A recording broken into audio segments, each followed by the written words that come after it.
Seems I can't get enough of the mountains here lately.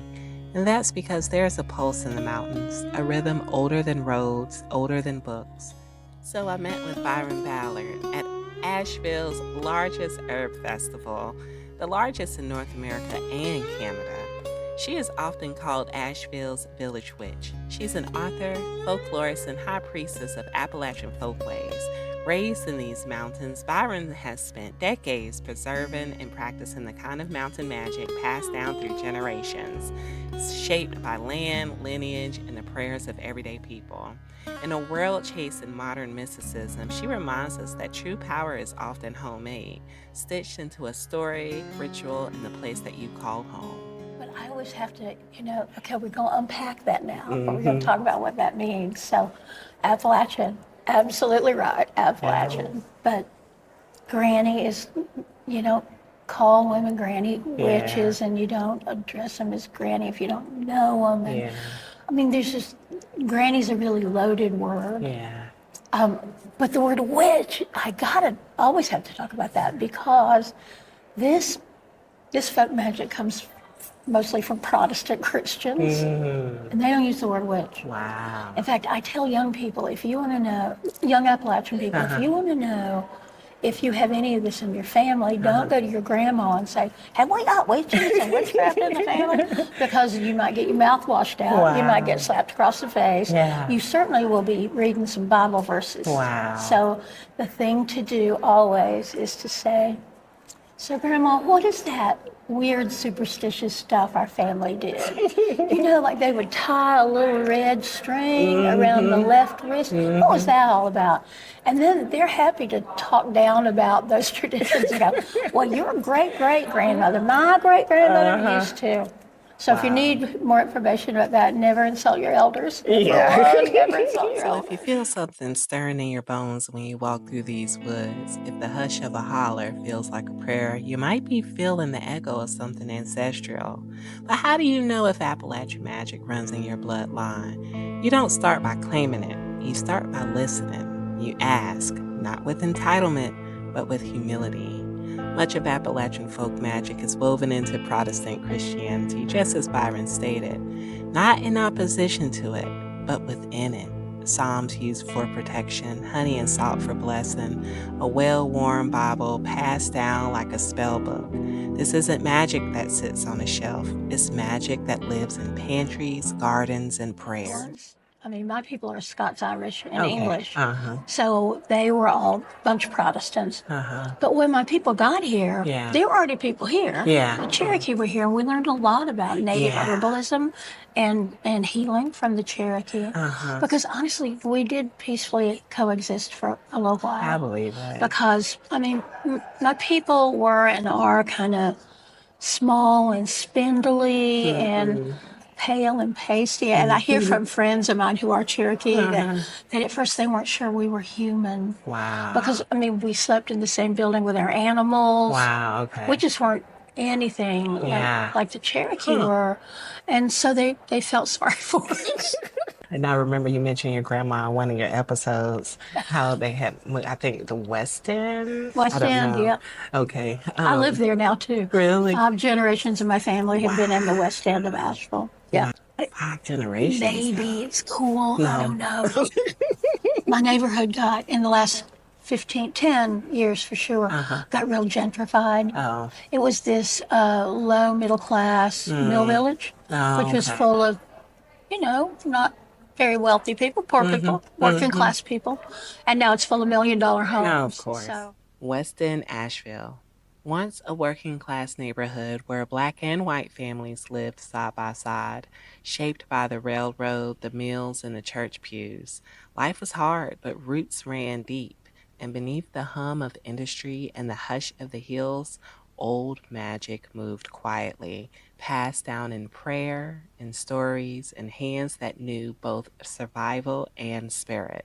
I am particularly close to my great-grandmother on my mother's side, though I never knew her. She died long before I was born. And I've only seen a few pictures of her, and she looked so sad. And so she had, 12 young'uns. No, well, I mean, I probably look sad too. And she had a husband who was alcoholic. and he wasn't a very much of a breadwinner. So she had a little bitty grocery store in the neighborhood I live in now, and raised all these kids. And so she always looked tired. Now, when I hear you got a 3.5-year-old, I just Trust oh me. my goodness. But the story about her that sits like one of her visions in my head is with her pan, bending over slow and picking stuff and putting them in the pan. That's beautiful. So I've always been planty that way, herby that way. And then I got into it for magical purposes, of course. But also, I mean, they're our green family. And I just love them. I'd much rather spend time with plants and people. So I always got to tell you a story. So I do all those things that a traditional village witch does. I marry people, I bury people, I bless babies, I go in and clean the energy in your house or your church. I've done that several times. So I do all those kind of witchy sort of things. But I do it with a real Appalachian flavor because I'm an Appalachian person. And I come from a line of women on my mother's side who they self-identified, and the members of the people around them identified them with the word witch. But it was not pejorative. It wasn't like, oh, you are such a witch. It was like they understood that people in my family had particular skills and abilities. And so I grew up with that word. And I understood that when, I think the phrase they used with me was, when I became a woman, so when I had my first period, that I would get one of these abilities, and it would just be, it would just show up. So when I was grown up, when I was a woman, that would show up. Now, I know I saw like you offer classes and things like that. I haven't in a few years because I'm touring a lot. I do a lot of festivals. Nice. So once I get home, you know, I've had a lot of people. I don't want any more people. But I just talked to Raven and Crone, that little shop on Merriman, and I'm going to offer a series of classes there, off and on, middle to late summer, and then through the fall. So how did you get into herbs? I mean, obviously. Well, I grew up in the country. I tell people I grew up in West by God, Bunker County, and we always had a garden. And then cousins and my grandmother, they all taught me different things that you could use, you could eat, or you could use them as poultice, use them for healing. So that's how I got into it. And now, you know, I grow a lot of things in my yard. I forage for some things, and I mean, I mostly really like to have it around my property so I don't have to go very far. So if I need nettles, I want to be able to go out in the backyard and get nettles. So that's how I got into herbs. And I do herbal tinctures for people. A friend of mine's husband is going through some kind of hormonal therapy for cancer. And he's having hot flashes. Really? And I said to her, well, he needs motherwort tincture. I'll make some up for him. And I don't know how motherwort helps women who are having hot flashes. So I don't know if it's based somehow on what's happening in your uterus or your ovaries, because I'm not that kind of herbalist. So it may not help him, but I said, well, what the heck? I mean, you try it, ain't gonna hurt. No, and I tinctured it in peach flavored corn liquor. So it's going to taste good. That's so cool. Even if it doesn't help the hot flashes. Right. After spending some time one-on-one with Byron, I found myself in a different kind of circle, not around an altar, but a panel. Here, Byron spoke on mutual aid and community care in response to Hurricane Helene, offering the same grounded wisdom she brings to her magic. This powerful conversation was recorded by Stories from the Earth, a podcast dedicated to sharing voices rooted in land, lore, and justice. You can find them on YouTube and Apple Podcasts, where their storytelling bridges the mystical and the real. Hey, I'm Ellen Selm. I'm Jennifer Braverman, and we run a podcast called Stories from the Earth. The podcast is all about connection. We live in an incredibly disconnected world, and so it's about mostly connecting with nature and connecting with each other. We like to explore like the different angles of that too, like how humans might connect with nature through music, through books, through poetry, through their mutual aid actions, and a lot of herbalism. We do a lot of books and a lot of herbalism. Very heavy herbal focus. It started just interviewing herbalists, and we expanded from there. You can listen to our podcast on Apple Podcasts or Spotify. We also have a YouTube channel, and we are on Instagram.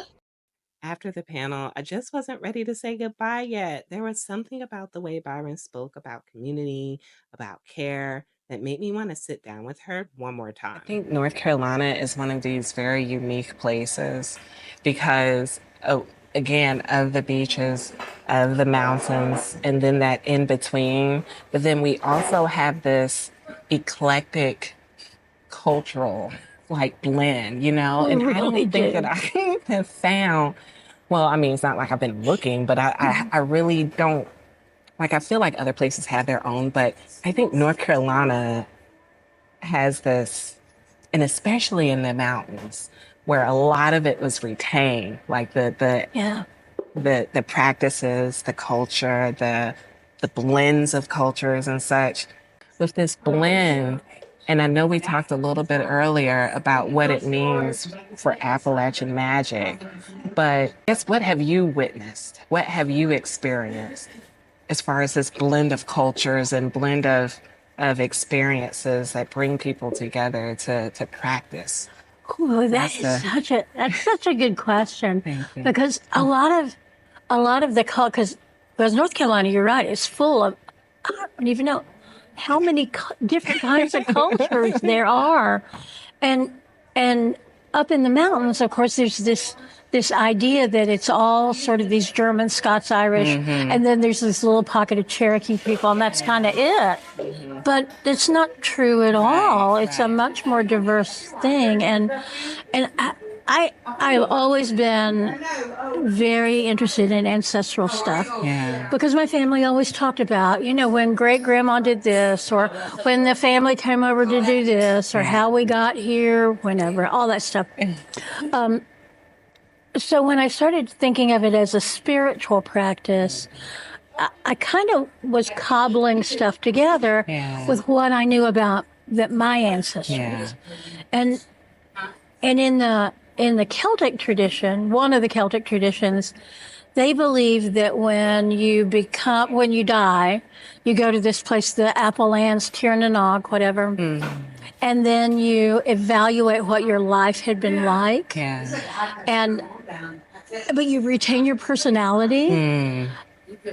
But you understand what it is you did wrong. So I asked people when they were going to start doing ancestor work to pick an ancestor that you knew and that loved you. And often for a lot of people, that's a grandma or a great grandma. And to start with them because they're not problematical.